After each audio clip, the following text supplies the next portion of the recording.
All right, everyone. Good morning and welcome to the Guilt-Free Book Club. Very excited to be back with you to discuss the second part of Relationship Rich Education, How Human Connections Drive Success in College by Peter Felten and Leo M. Lambert. Today, we're going to focus on Chapter 6, Mentoring Conversations. I threw in the chat earlier a link to our collaborative notes document, so feel free to pull that up. And if you want to add anything as we go, you're more than welcome to do so. So we're going to start with a go around, and based on a couple of quotes that I really liked from the chapter. So at the very beginning, the authors describe a conversation, a mentoring conversation that helped turn the improbable into the possible. And the context of this was pretty casual, actually. It was, in a cafe, whatever, chance encounter. And it was just one of those, just in time, in the moment mentoring opportunities that happened and had a really surprising ripple effect that went out, and impacted this person's lives. But I really like this notion of turning the improbable into the possible, because it speaks to the ways in which sometimes, our the beliefs we have about what is possible are limited, and what we're able to see as possible is limited, and somebody else, especially somebody with more experience or just with a different perspective, can provide that opening and that give us permission or that expanded sense of the possible. So I thought that was really inspiring. And then the next quote was transforming our self-concepts. So that's even deeper than just opening up a field of possibility. Transforming our self-concept is how we even see ourselves in the world, our agency, our efficacy, and all of that. And that probably something that would happen over a longer mentoring relationship, rather than just one of those conversations that just sparks a light bulb. A longer relationship that would allow you to kind of begin to see yourself in a new light and see your role in the world in a new light. So I'd like to give everyone a chance to introduce themselves and share some really about story about some relationship they had with a mentor of theirs. It could have been a professor, it could have been a colleague, it could have been a fellow student or fellow person in an experience you were going through on a fellowship or whatever it might have been, where you either were in a moment allowed to turn the impossible or improbable into the possible, or really in a longer term relationship transform your self-concept. So I'll give you a sec to think about what story you might like to share, and then we'll go around and I will start in about 10 seconds.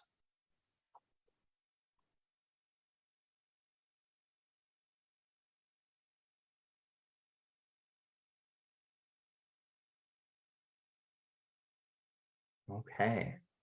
So my name is Josh Luckens, and I work as an instructional designer here at the Teaching and Learning Collaborative at Wentworth. And I'm going to tell you about a professor of mine in graduate school who introduced me to the idea of applied theater. I had gone to graduate school with the idea of I'm going to be a high school theater teacher. And it was a pretty narrow, that's a pretty direct, narrow thing. And while I was there getting a master's degree in education with a focus on theater, I learned about this whole field that I'd never heard of called applied theater, which is, all sorts of different applications, but it's ways in which folks are using the skills of theater and of theater education and of facilitating those types of experiences for folks in contexts that have absolutely nothing to do with the stage, absolutely nothing to do with performance or even the arts at all. And they're, helping doctors be better doctors, and helping business people be more present, and helping, educators be more, connect more deeply with students or plan more powerful experiences or whatever it might be. So I thought that was amazing. And that was kind of a little bit, it was more the transforming our self-concept, but it also kind of turned the unknown into the possible, because it expanded the field of possibility of like, what I might do with this degree beyond just being a teacher myself. So that was really neat, and it's something that has paid dividends, not only in terms of like a one time like now I see myself differently, or now I did this thing because of it, but instead it's been like continually being like, yeah, what's next on the path? Like maybe it's something that's more expansive or further out from what I initially imagined than I thought would be possible. So yeah, and that was thanks to a faculty member who's made their career doing that type of thing and gets to travel all over the world and do amazing projects that are super impactful in all sorts of areas, public health and things you wouldn't even imagine. So yeah, that's my story. Popcorn style, turn it over to whoever would like to go next.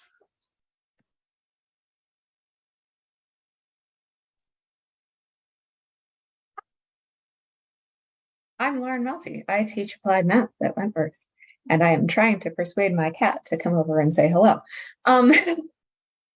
because he just decided to make an appearance at the door. I jump in if you were distracted at the moment. I was actually ready to say things. Math professor and cat herder.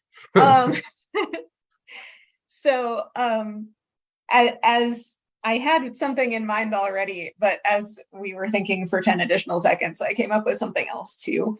So I had a just-in-time type mentoring thought, which was that when I was in late junior year, maybe senior year of college, I had been taking Latin and Greek classes alongside of my physics major classes.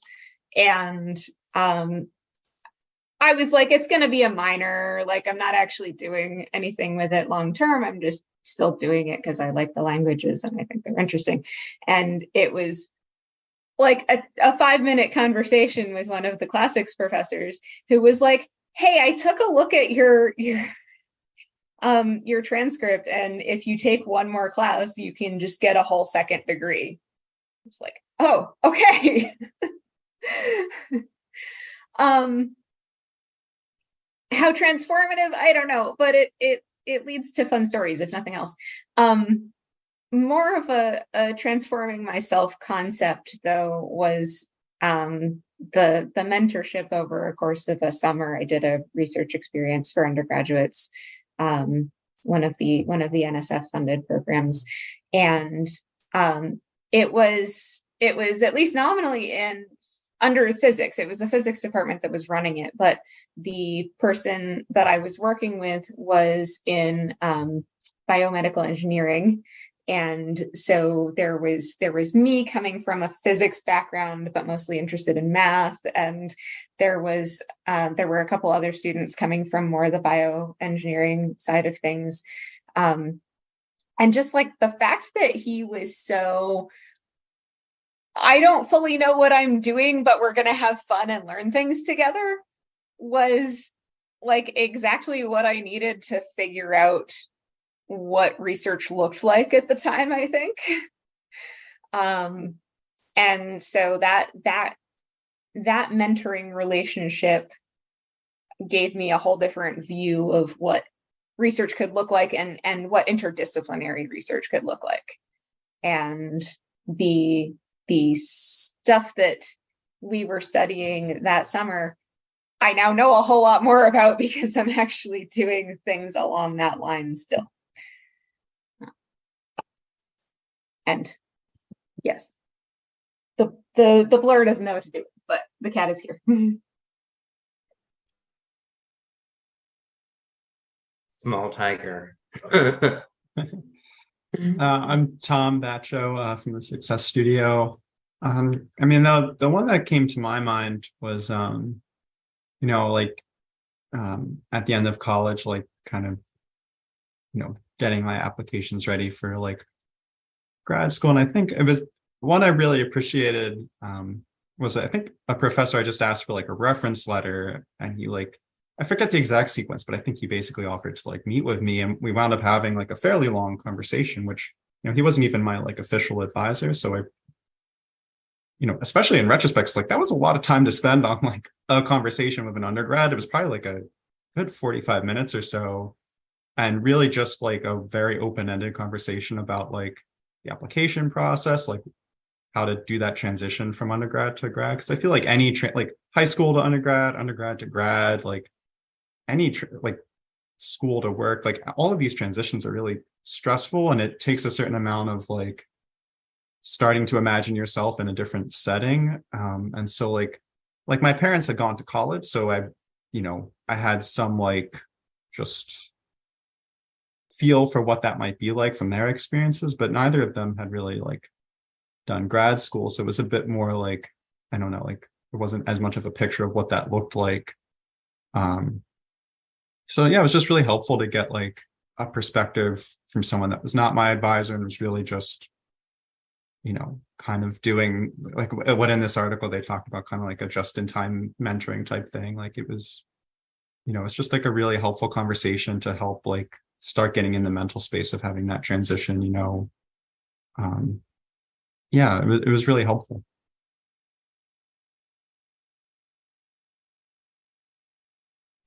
I'm Megan Hamilton Giebert, and I work in teaching and learning collaborative with Josh. And I think I've shared this before in here, but my original career path and intent was health education, specifically by studying health sciences in undergrad. And I'm hearing elements of a similar story of remembering, formative college years and getting an unexpected conversation at just the right opportunity. That sort of happened to me as well. There was a job career fair at my university where many former alumni and former students of the university came to network and discuss opportunities for growth in the health sciences field. And I remember chatting at a table with a guy who ended up sharing with me, there's basically two career options from here. You can, put people back together when they fall apart and go into the treatment side of healthcare, or you can go into the prevention side and try to prevent them from falling apart in the first place. And I don't remember that guy's name. I don't remember what he did. I don't think we've ever talked to each other since, but that phrasing stuck with me and guided me on the path to health education, which ironically I have now moved away from as an instructional designer. But just thinking of the chaos theory of that moment and that conversation, and how here I am 15 years later, that conversation stuck with me and ended up guiding me more than I thought through that journey. And I'm sorry I don't have a cute animal to show on screen right now. You do have a cute animal. They're just not on screen right now. Yeah, she's camera shy. It's fine. Amazing. Well, thank you all for sharing those stories. It's interesting because I was listening to an interview with Peter Felten and Leo M. Lambert about this book, and they said that in the book they really liked to, they went around and to many universities across the United States and did a lot of qualitative research by talking to a lot of people, and they wanted to include a lot of stories and anecdotes in the book to really humanize it and drive home the point of the impacts on the individual levels. But they said that another motivator for writing the book was that they just had come across in their research so many decades worth of studies showing that the power and impact of relationships in teaching and learning spaces and in student success and in retention and all of these things, particularly for students of first generation, historically marginalized backgrounds, etc. And they were like, this research just isn't that well known. And they wanted to get that research out there. So I thought they did a nice job in this chapter of integrating these kind of anecdotes and stories from their travels and qualitative research with these quantitative studies that have been done over decades, and really bring home this point. And they asked this question, which is like, if we know that some of the most impactful interventions we can have to support student success, retention, all this is actually relationships that students have with each other, relationships that students have with staff, with faculty, then why aren't we structuring more of that into the nature of our institutions, and also like in the nature of our classrooms and what we do in our classrooms? We tend to be so kind of content driven, and actually a lot of times students are going to succeed more robustly both in the class and outside of the class if we structure in ways that they can get to know each other, collaborate, and make it clear why they're doing that and how that will, serve them. So what other thoughts do you all have about what I just shared, and also about just whatever you took away from this chapter on mentoring conversations and their impact in teaching and learning spaces? So one of the things that you're talking about just now made me think of is that we used to have a first year seminar. Before I was here. So I'm not any help on that. But we used to have a first year seminar, and some of what's in play right now of like, we require students to declare a major when they start. But one of the things that we're starting to do is talk about exploratory programs where you come in and you declare as exploratory within computing and data science, and then have an opportunity to figure that out for the first year. I've been in charge of, along with one of my colleagues, putting together sort of a structure for a little 1 credit seminar where those students will be getting a glimpse of what the different programs look like and what they could be doing in the future, and guiding. And it's one of those, like, I hope this becomes a place where some of those conversations can happen again. Because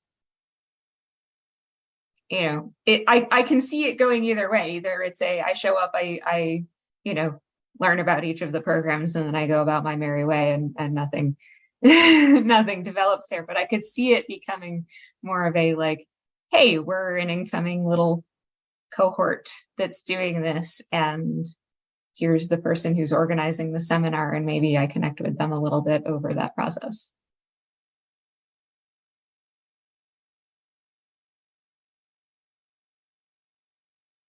What I'm hearing related to that is the evolution of a program from a more structured model to an unstructured model. And the idea of my hope is that students would still have, some of those questions, answered by mentors in the moment, or, just in time, or almost serendipitous mentoring.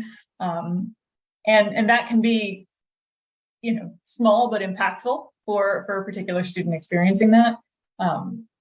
However, I like the idea of adding some structure just so that, students know, so those experiences can develop more organically within the parameters.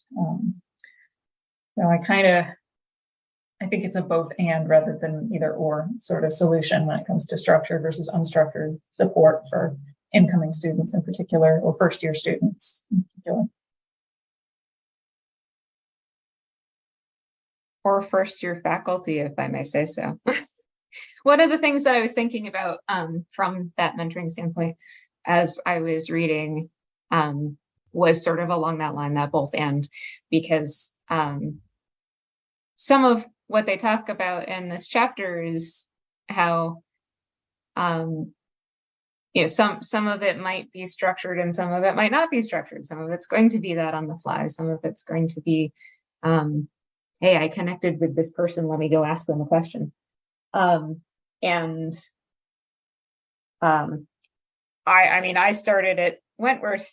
My first semester at Wentworth was completely virtual classes for me. And I was assigned a couple of faculty mentors. And when you are doing it in the like, let's schedule a Zoom meeting so that we can get to know each other and have this mentoring relationship, it like, no fault to them, no fault anywhere, but like it ends up feeling a little bit stilted. And so yeah, I think there's room for both of these things, and choosing whether structure or lack of structure is more appropriate at any given moment maybe needs to happen.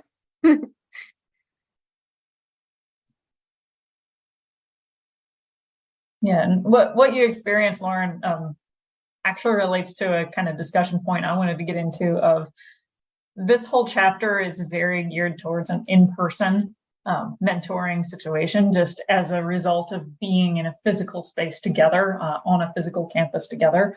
And I have experience in fully online asynchronous learning environments too. And I think when this book was published, it was like at the very beginning of the pandemic. Like, I think their postscript is like, oh, by the way, the pandemic's happening. But I think that what I struggle with and struggle to define is that I don't think that mentoring needs to exclusively happen in person. I do think it's probably what our default is and what we are most comfortable experiencing, at least based on our prior experience being on a campus together.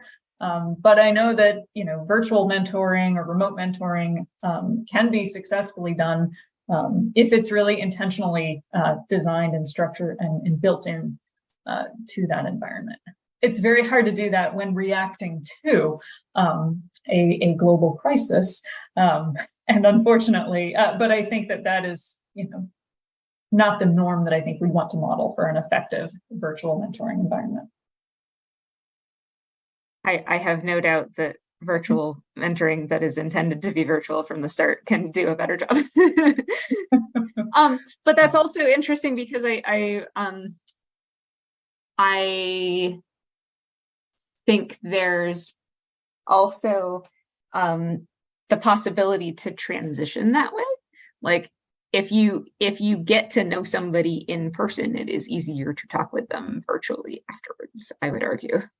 And so that's another element that could be played with. Certainly. Multiple modalities for the job here, right tool for the job, basically. Yeah, in the book, they do cite the example of Southern New Hampshire University, which has, over 100,000 virtual students. And still they say that the most kind of important people guarantee or working to support the success of every single one of those students is the people who are their academic advisors and writing coaches who are meeting with them virtually, whether it's whatever the platform might be, Zoom, Skype, or if they have their own custom one, they're literally synchronously talking to them on the phone or via some video conference platform, at regular intervals to check in and offer support. And that, that's what keeps students retained and keeps students persevering, is they do have a relationship. They do have someone they can turn to. They do have someone who's, keeping them kind of accountable and is there for them. And that the student feels that, the presence of that person, despite the fact that they are just at their computer, wherever they are. So I think that the people who are running Southern New Hampshire University, told the authors of this book that, like, that's their secret sauce. Like, it wouldn't work otherwise to just have a ton of people trying to take online courses. Like, they would just experience a ton of melt and a lot of people wouldn't succeed. So it's interesting, the fundamental things apply. Like, we're still human beings and we still need, to be in a relationship with one another. And yeah, some of these technical tools can, like, expand the reach and, offer more access for people who wouldn't otherwise be able to, and that's wonderful. But I think, like, the fundamental thing of, you still need to, feel like somebody cares about you and have somebody you can talk to is still how we operate, as long as we're not cyborgs, which hasn't happened yet, but you just wait. Before we move on, any other thoughts about, Tom? Yeah, or I mean, in part on that last thing, like, maybe this is the strongest part of, like, well, why can't we just replace all professors with AI or something? Like, hopefully, this type of element is a degree of job security. But yeah, I mean, I think it's very interesting where, like, it's such an interesting that, I had, like, started to think about, and that was a very helpful, I think, conversations, like, to what degree do you try to, like, systematize it? What does that look like? Because, like, especially since we don't have first year seminar, like, we have a lot of different things that kind of create opportunities where you might have a mentoring conversation, but I don't know that we have, like, I don't know, a university wide, like, thing that's kind of specifically about that. But I don't know, like there's a difference between like, I don't know, you can be assigned a faculty advisor, you can be assigned an SSA, like you're just, while you're having this conversation, while you're assigned, like you may or may not kind of hit it off with them, but like, you know, hopefully the systems and culture in place like create many opportunities where, you know, you do connect with one of the people that you kind of cross paths with, and that's kind of maybe what's necessary. So I mean, I think it's interesting to think about how much of this maybe is like just like the underlying culture of a place. Like I feel like, I don't know, at various points it has been my perception, you know, the Wentworth community is like sometimes been good, sometimes been not as good at that. And like, I don't know, especially some of these informal things, it's like you're not necessarily collecting data on, like, or, you know, maybe some faculty kind of doing more of that work than others. And so it kind of creates like, you know, it's I don't know, it's really interesting to think about like how to, you want it to happen, you want it to be embedded in the system, but like trying to like too rigidly systematize it can like take out what's good about it in the first place, where if it feels rote or just like, okay, we're going through the motions, it's not going to do anything, it's just going to waste people's time. So I feel like, you know, if everyone agrees it's important and it's part of the culture, then everyone's kind of equally sharing the work, and it should just kind of happen naturally between, you know, different community members and different relationships. Yeah, so I think it's really interesting to think about how to have that happen organically but intentionally. Yeah, I kind of similar to that. I've been reflecting a lot on inclusive excellence lately as a value that Wentworth has, and in a perfect world, in a perfect community, that's not something you need to work on. We are all just naturally good at, you know, promoting inclusive excellence and actively working towards cultivating an inclusive campus. But until it becomes automatic and just fully, you know, part of the culture, it is something you have to actively address and actively learn from. You have to make it a habit, and then the habit becomes automatic. And I think that the idea behind this, I'm going to paraphrase from a conversation Josh and I had with Jen Kosis, but everyone is an educator. I think everyone is a mentor. And I think in order to work at that natural sense of we are a mentoring community, everyone sees themselves as a mentor and can be a source of unexpected and helpful guidance for students. You know, we can aspire to that, to just be a natural automatic thing. But it is something we actively need to practice before we can get there. Yeah, something that I was thinking about that builds off of what both of you said is from the interview I listened to, and they were basically like, if we know that this is so impactful and that this is kind of like underlying everything that happens in these institutions, then why don't we structure it into, you know, what our jobs are, instead of being like, you know, okay, research 33% and scholarship that, you know, and teaching this, and, you know, faculty service this, like, it's like, how about, you know, mentoring 10%, you know, or whatever it is, that could be mentoring students, and that could be mentoring fellow, you know, new incoming faculty, or staff doing that, having that type of thing, especially, you know, staff that have been around a while, especially at an institution that's experienced a lot of turnover. So it just, you know, and that was the president of the university who was suggesting that. So, and, you know, he was giving some examples of ways they've tried to do that at his institution.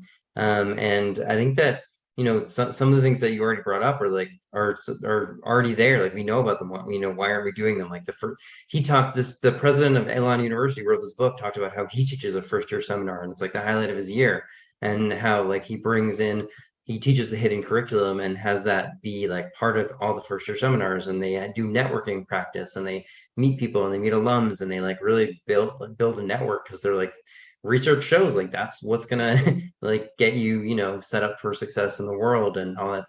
And so it just seems kind of like we're like, okay, we're just gonna focus on, you know, have our blinders on and be like, hopefully this stuff happens organically, and like hopefully people go out of their way to do that. But then, it falls naturally on the people who are just genuinely excited about it, or who are just naturally kind of prone to doing that. And it's just both like an unfair burden, but also it's just like the other people who might just need like an extra push, like would be awesome at it. They're just maybe a little more shy, or they're not as, so I just think like structuring ways to structure your institution, or to bring this out and have this come to life, is a really strong thing to think about. And then also, within like the classroom, we can, that's definitely something we can control. So it's like, what are ways that we could build in more like relationship rich space, teaching and learning spaces in our classroom, so that students can be mentors to one another, and that there's those relationships between student and faculty can be established, and not just have it be like a transactional thing. And the other author, Peter Felten, not the president, the university president, shared a story about like how when he was a student, he had a transformational mentor experience, just because the teacher literally was like, wrote on his paper like, you got an A on this paper, but like I still think you could do better, so like come see me if you want to. And he was like, what? Like literally he was like, I thought that like the whole point was to get an A, and then like you've succeeded, you're done. Like I didn't know that was a thing. So he went and saw the person, and they were like, oh yeah, like it's not, whatever, like it's not a transactional thing, like it's not about that, it's about like learning, and you have this, I see more in you. And it just like transformed his life, that one professor said, just allowing him to see something differently. And I think that so many times, we come into after being in these rigid educational structures of like, secondary school, and all that with grades and periods and all this stuff, and it's like all of a sudden a professor could help you see something totally differently, and have it not be about the grade, but have it be about the relationship and about the learning. And that's just something that, I don't know, I found that very inspiring. So yeah. Thoughts?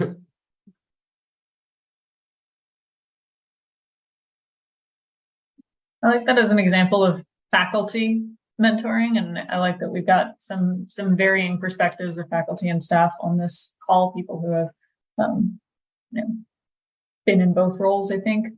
I ended up throwing a favorite quote kind of related to that in the notes of: students often feel more comfortable receiving some types of information from individuals who are not in positions to formally grade or evaluate them. That wasn't as flowery or as poetic as the quotes that Josh shared that resonated with him. But I liked it as just a reminder of there is a power differential between faculty and students that can make it difficult to mentor authentically, whether it's in the classroom or not. So it does kind of speak to the power that staff have, because they aren't keepers of grades for these students to be able to offer specific types of timely mentoring and coaching. And then I think the challenge and opportunity for faculty is identifying what types of mentoring and coaching could occur in that in a stress-free, evaluative-free environment. So I think where I'm going with that is that there are multiple types of mentoring as well, and knowing what type of feedback to offer, what type of guidance or consulting to offer in a particular moment is critical to the success, and can honestly take some of the fear factor out of the big word of mentoring, right? It's a very lofty word, but really it's just micro moments of it, and just small things. Okay, what can you do in this particular situation that's going to help? Yeah, I mean, I think that's really true. I mean, it's something I think about with like, managing the tutors, and something I always make sure to like mention to them is like, it's mostly sophomore students and seniors it's entirely sophomore students, seniors that is tutors, and it's mostly first years that use them. So it's kind of like this prime, like, I'm like, some part of this, and it might vary from session to session, is going to be like social emotional. So like, it's okay if what they need to come and do is like just have small talk with you about like how hard this class is, like that could be the tutoring set. Like, it's okay. It's like, you don't have to like, I'm not expecting to be like a psychologist or anything. Like, there's boundaries to the expectation, but like sometimes I just need to talk to another student that's been through that class and like realize that they're not alone. Like, other people found this hard, and so I mean, I think it's really interesting thinking about like where are the spaces where those kind of interactions that are not in that kind of evaluative, right? Like it's not office hours where like you're going to get a grade. Like we think about like where are the spaces on campus where that can happen, either with other students, with staff, with faculty, and how are those spaces designed to encourage that? I mean, like the library seems like the kind of most frequent third space for students. And it seems like I imagine a lot of that does happen with library staff and other students in the library. Like I think the Success Studio to a fair amount, like just a good volume of students pass through it. The tutoring is kind of an opportunity for that. Maybe the cafeteria. And then, I think there's a lot of value in like department events, like having a speaker come, or like, a chance where like, I think a chances where like faculty and like undergrads at different levels or grad students or whatever can just kind of freely mingle. It's like, so I don't know how much that happened. I know I've definitely been to ones where it's kind of like that, but I feel like those types of things, like it's, technically it's like, oh, we're like the goal of this is to hear the speaker, but like part of it is to like offer a chance for people to like network and socialize and talk to each other, right? Like I think those events are kind of cool. I think they had like, I went to one where it's just like a couple engineers from like Eversource talking about, I don't know, what it was, what it was like doing that job. And, I think it was electrical engineering majors that went to it. And there was definitely like just some like nice free socialization and like the before and the after and the Q&A that felt like that kind of vibe, and like there were faculty, there were students. Yeah.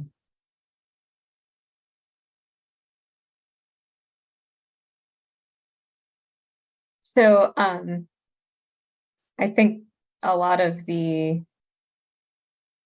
I completely agree that there's this complicated bit about this power differential that we have when we are faculty and interacting directly with our students.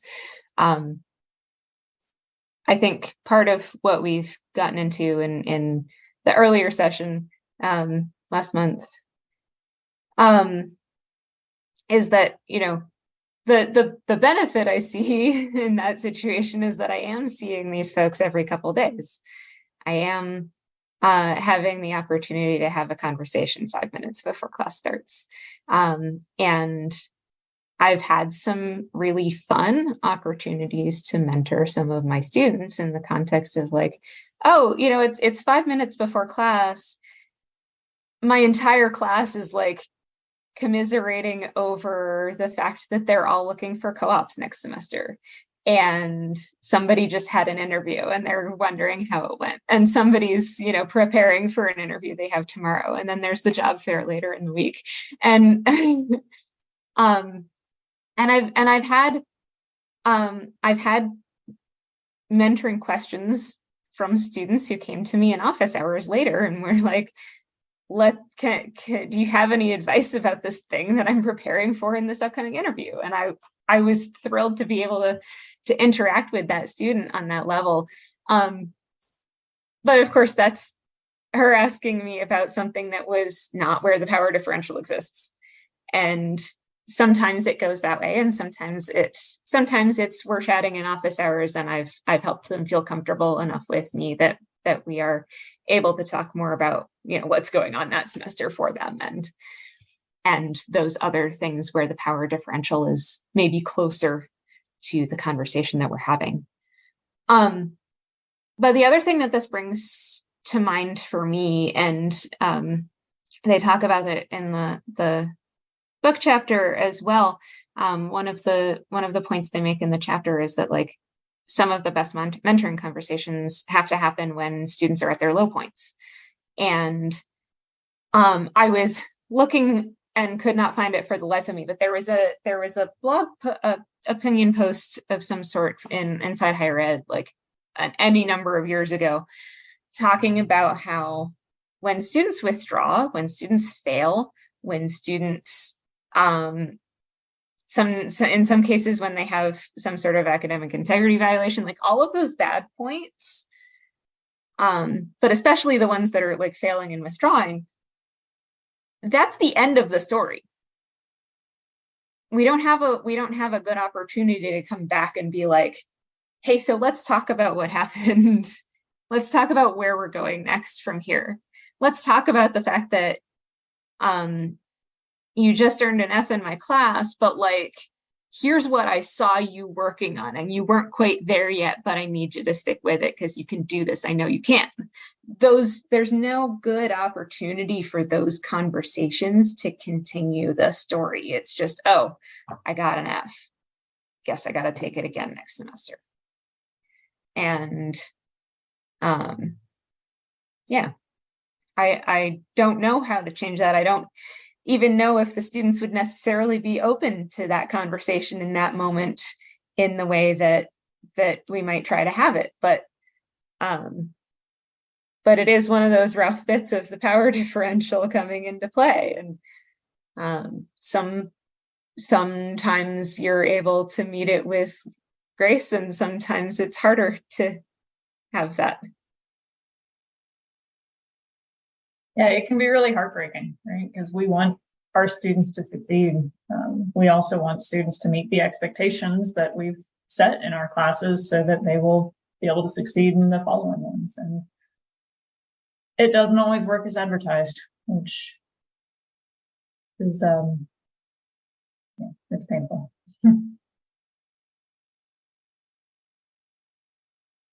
Yeah, definitely. Absolutely. So as we head towards the wrap up of our conversation, I wanted to just point out, so that they identify in this chapter 5 characteristics of meaningful mentoring conversations. And then at the end of the chapter on page 146, they put in a bunch of reflection questions that are based on those 5 characteristics.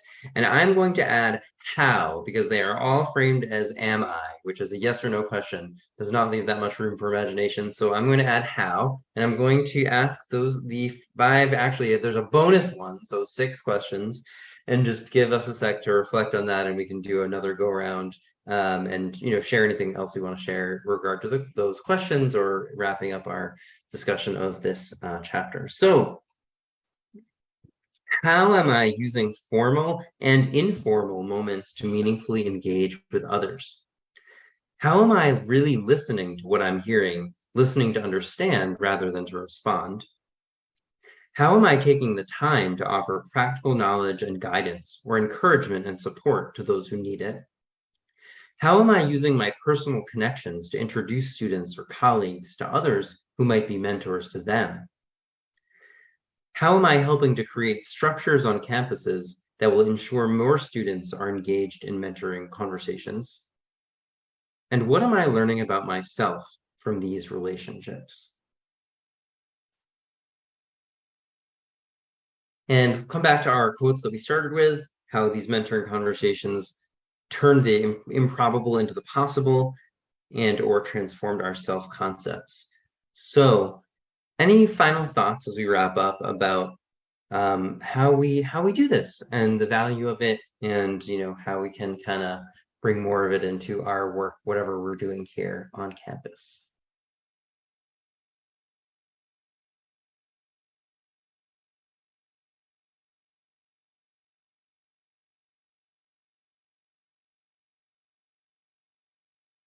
One opportunity I see, just for TLC, and Josh, maybe this is something we can talk about offline or in our team meetings.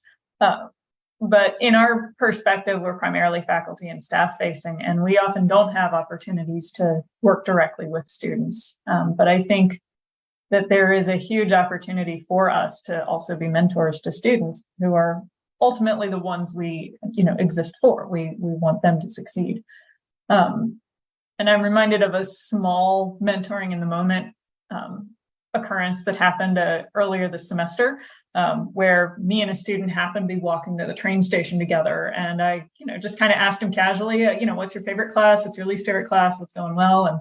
And it ended up turning into a bit of a, well, have you tried this? Or, maybe you could take this angle or work with your professor in this way. And, it was a 10-minute train ride conversation.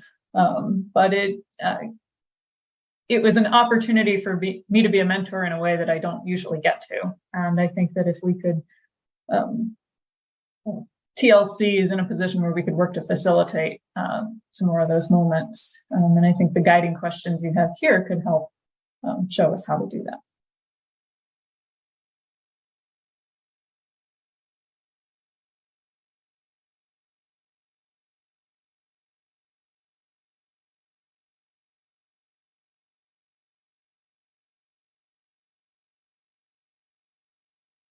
Yeah, I really agree. That's one of my favorite things about working on a college campus, and I really missed it during the pandemic. And every time that I have the occasion to do that, and a lot of it, I've been working a lot in Accelerate, so I meet a lot of students there.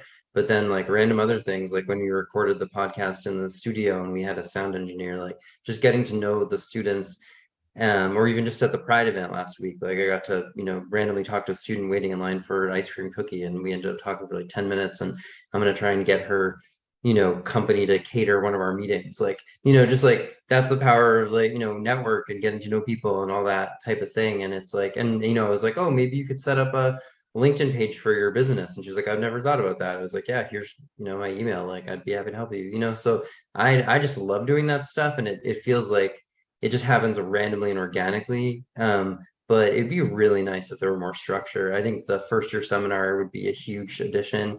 I think that the exploratory year in the majors would be huge. How could somebody conceivably know what they, even what was possible within a field coming in from high school? It's insane. So like, yeah, it just makes so much sense. And then, maybe there's other ways that we can, have more connection across the university, across our little silos. So I just think that it's just so powerful and just leads to just way more just better outcomes in general. I mean, and sometimes it's like such a slow burn. Like I had some conversation with somebody who came to our open house randomly, and then like 6 months later he was like, oh yeah, I'm that guy you met at the open house. Like I got a new colleague who wants to like put together a training program. I thought of you. Like I was like, wow, okay, amazing. So yeah, these types of like relationship, I guess it's just like relationship rich education, or like relationship rich community, relationship rich like job, relationship rich life. Like it's just makes everything better. And I think we know that as humans, and that's why like COVID was so painful. So it's like, let's not forget that. And like obviously, yeah, as much organically as we can have it happen, awesome. But like if we could build it in more to the structure of our days and our work here, that would be even better. Yay.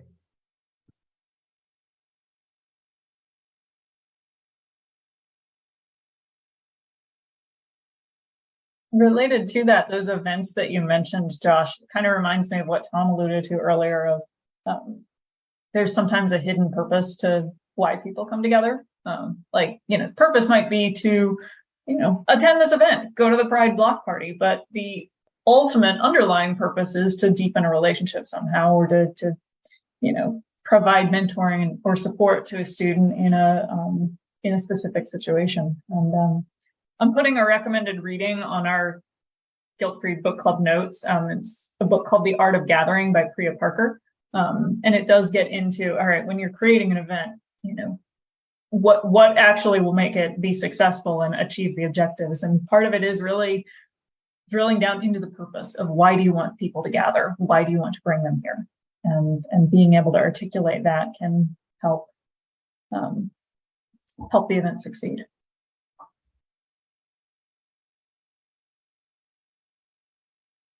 I don't want to take this too far on a tangent, but it's reminding me of, and we were talking about mixed modalities earlier, but it's reminding me that a lot of professional societies are having conversations right now about conferences and modalities in which to have conferences for a number of reasons, whether that be, the pandemic and leading into various conversations about how difficult it is to travel and the climate impacts of the travel that we do to get to conferences. But the conversation that comes from that in my mind is, we are coming together to gather at a conference, and what does that look like, and how much of that are we going to imitate successfully or unsuccessfully in a hybrid way or in a virtual way? And looking at even the conversations that already do happen at in-person conferences, where it's like, sure, the people who are already connected are going to enjoy reconnecting in person. You're going to meet some new people, but you're a bunch of nerds getting together at a conference. You don't necessarily know how to turn that into networking either. And so I don't know fully where I'm going with this, but I think it's more of a bigger conversation and getting at those hidden benefits of those things that we do together is definitely something. No, not a tangent. I think it all relates to this, clarifying a purpose of, okay, what are we trying to achieve here, and what modality can best serve that.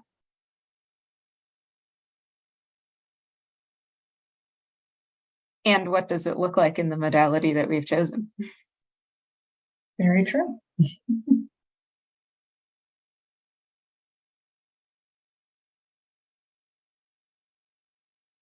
Tom, do you want to share anything before we wrap up?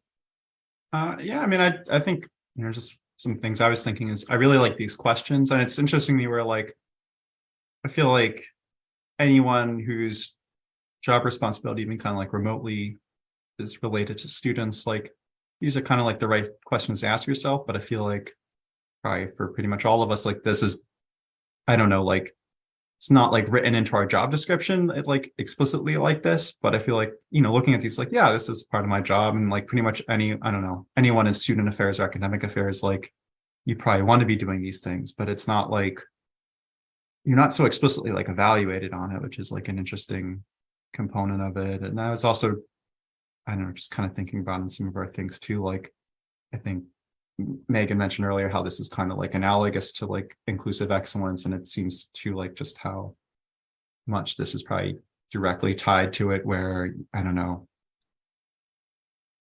to some degree, like the point of mentoring is to like recognize like the individuality and difference of the student. And like, if you imagine like a completely idealized like student where like everything's just kind of set up for them, like they wouldn't really need mentoring, because like it's like, okay, I take these classes, I got A's in all of them, I have no barriers to doing that. I don't know, like, but they wouldn't be like a real person. But I think having like a kind of a warm, relationship rich, mentorship rich culture is like probably a key component of having it feel inclusive for everyone, because you can acknowledge people's individuality and their and their differences, and make them their humanity, right? I think that's I